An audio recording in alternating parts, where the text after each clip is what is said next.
Everybody thinks the US dollar is still as good as gold, and it hasn't been since 1971. This is the world monetary systems. From 1873, when Germany went on the classical gold standard, where each unit of currency is backed up by an equivalent amount of gold in the treasury. In the United States, $20 bill, $20 gold piece in the vaults. Go into any bank, slap down your currency, which was a receipt for money, a claim check on money, ask for your money, gold and silver, and they would give it to you. So this shows, this is currency, this is money. Otherwise, there was no reason for any government to store gold in their vaults and then print this currency that was backed by gold. This is what gives confidence in that, and it gives governments the ability to start this scam in the first place, where they print these receipts for gold, and then they can print more of them than gold that exists. And that happened when we got to World War I, and all the combatants stopped redemption rights. You could no longer go in the bank and trade your pounds, lira, marks, francs, no longer redeemable in gold, and they lit up the printing presses and started printing like crazy. Then between the wars, they went on something called the gold exchange standard, where currencies would be backed partially by gold. So in the United States, under the Federal Reserve Act of 1913, the Federal Reserve was allowed to put $50 worth of claim checks on gold, currency in circulation, backed up by only $20 worth of gold. So it was a 40% reserve ratio. For every $20 gold piece in the vault, they could put $50 in circulation. We're the dollars of the nation on parade. We're the biggest batch of dollars ever made. Oh, we used to march by millions, but now we march by billions, and maybe we'll be trillions for your dead. We're the dollars. Then we get to 1944. Now, during both wars, Europe paid the U.S. with gold. During World War I, the U.S. didn't get into the war until the very end of it. We didn't really have troops on the ground here in any quantity until the last 6 months of the war. So for the first 4 years or so, we're selling you all of, you take all of your young men off of the farms and turn them into soldiers. You take your factories that make toasters and they start making machine guns. Your factories that made cars are now building tanks.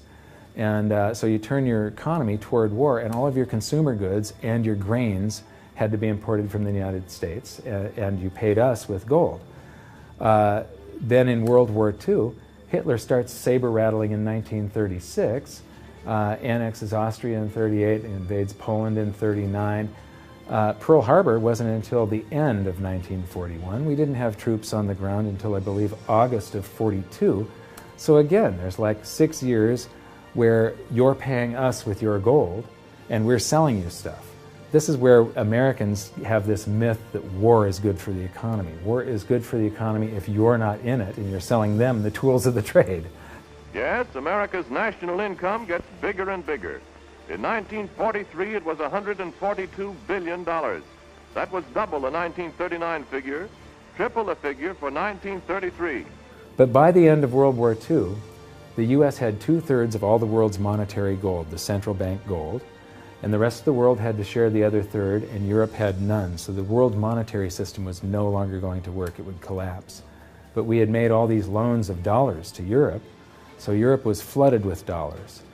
And so representatives from around the world met at Bretton Woods, New Hampshire in 1944. They came up with a new world monetary system called the Bretton Woods system, where every currency on the planet, with the exception of just a few, they would be backed by the US dollar, and the US dollar would then be backed by gold at $35 per ounce. This gave confidence to all currencies. So this gave the world stability, and it pegged all the world's currencies to each other through the dollar to gold. So there was no such thing as the Forex. Currencies didn't float. The exchange rates were fixed year after year, and this helped to make world trade boom. Then the dollar standard starts because we kept on printing dollars. Under the Bretton Woods system, there was no reserve ratio established where the US actually had to have a certain amount of gold for how many dollars we created. So we had done a bunch of deficit spending for Korea, for Vietnam, for Johnson's Great Society, and expanded the currency supply, the amount of paper dollars in circulation, and exported them all over the world.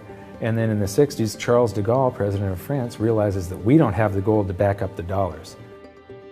Le fait que beaucoup d'États acceptent par principe des dollars au même titre que de l'or entraîne les Américains à s'endetter et à s'endetter gratuitement vis-à-vis de l'étranger, car ce qu'ils lui doivent, ils le lui payent avec des dollars qu'il ne tient qu'à eux d'émettre.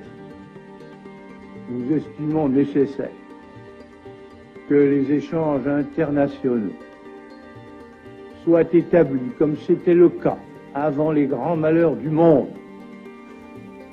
sur une base monétaire indiscutable et qui ne porte la marque d'aucun pays en particulier. Quelle base?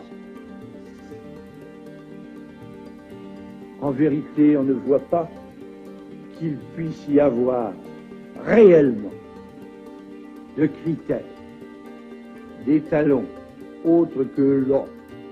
And he starts asking, France asks for their gold and trades in the dollars.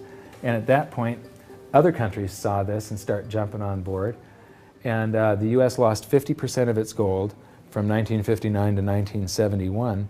But we still had, in 71, about 12 times more dollars that we had created than there was gold. And this run on the bank, basically, the U.S. now being the bank, this is a giant worldwide bank run, because the U.S., for the second time, had committed a fraud and created more receipts for gold than there was gold. It's that simple. And then finally, the markets sort of sensed this. And Nixon was forced to take us off the gold standard, because if he had paid out gold until it got to zero, once we couldn't pay on some of those dollars, the entire worldwide monetary system would have collapsed. I have directed Secretary Connally to suspend temporarily the convertibility of the dollar into gold or other reserve assets, except in amounts and conditions determined to be in the interest of monetary stability and in the best interest of the United States. In full cooperation with the International Monetary Fund and those who trade with us, we will press for the necessary reforms to set up an urgently needed new international monetary system. And on August 15th, 1971, all the world's currencies became fiat currency. I don't know why the rest of the world didn't rush out and hang him, but they didn't. They just all went along with this. To our friends abroad, I give this assurance. The United States has always been and will continue to be a forward-looking and trustworthy trading partner. There have been thousands upon thousands upon thousands of fiat currencies throughout history, and there isn't one that survived. It is a 100% failure rate. And we started this experiment where all the world's currencies would be fiat currencies simultaneously in 1971. But what we have here, 30 to 40 years, different monetary system, 30 years, 28 years, 39 years plus, what's next? The world is going to have a new monetary system in this decade that we're in.